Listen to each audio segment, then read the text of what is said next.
तो ये आभूषण तुझे सर्प बन करके डसेंगे। इसीलिए मैं शिव सोने के आभूषण के बदले सांप के गहने पहन कर जा रहा। विवाह करना कोई बुरी बात, जो सुख देता है वो दुख देता है। ये कुदरत का नियम है। जिससे आपको सुख है ना, उसी से आपको दुख मिलेगा। तो सुख में फूल मत जाना कचौड़ी की तरह, और दुख में सिकुड़ मत जाना सूंठ की तरह। दोनों में अपने मन को मैनेज करना सीखो। तो देखिए, तो दूल्हे राजा तैयार हो रहे। देवताओं की स्त्रियां कहती है उस कन्या की किस्मत खराब है जिस कन्या को ऐसा भागा दूल्हा मिले। लक्ष्मी नारायण का दर्शन करने से, लक्ष्मी नारायण का दर्शन करने से और शिव के दर्शन करने में एक अंतर है। लक्ष्मी नारायण का दर्शन यदि आप करोगे तो एक खतरा उत्पन्न हो जाएगा, लेकिन शिव दर्शन में कोई खतरा नहीं है। लक्ष्मी नारायण का दर्शन करने में क्या खतरा है? क्या खतरा है? जब आप अपने मैडम जी के साथ प्रतिदिन लक्ष्मी नारायण का दर्शन करने के लिए जाओगे तो एक आध दिन आपकी मैडम कहेगी देखिए जी, तो आप कहेंगे क्या जी? तो कहेंगी कि माता लक्ष्मी के गले में जो ये आभूषण है ना, चैन, तो अगला महीना जो आपको तनख्वाह मिलेगा मुझे दे दीजिएगा। ऐसा ही एक चैन बनाएगा। ये खतरा उत्पन्न हो सकता है। लेकिन शिव के दर्शन करने के बाद आपकी मैडम आपसे कभी मत कहेगी कि मुझे अगला तनख्वाह दे दीजिएगा, शिव जी के गले का जो हार है ना वो मैं ऐसा बनवाऊंगा।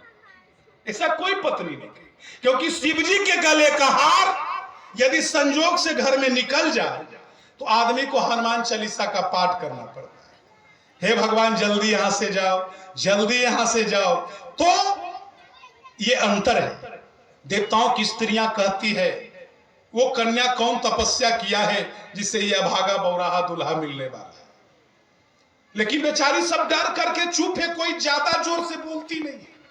चल दिया बारात पार्टी, और जब रास्ते में चले ना तो रास्ते में देवता लोग ब्रह्मा जी के पास जाकर के कहते हैं दूल्हे को कहिए हमसे अलग चलने के।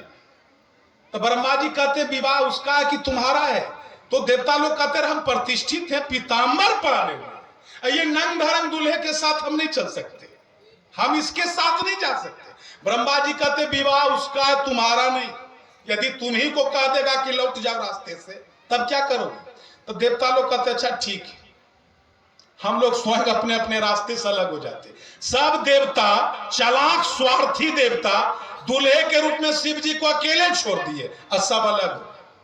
शंकर भगवान कहते अच्छा तो मेरी संख्या कम है इसलिए आप लोग मुझे परेशान करते हो, तो चलो कोई बात नहीं, मैं अपनी संख्या बढ़ाता हूं। तो शिव जी ने अपने गण श्रृंगी को कहा श्रृंगी।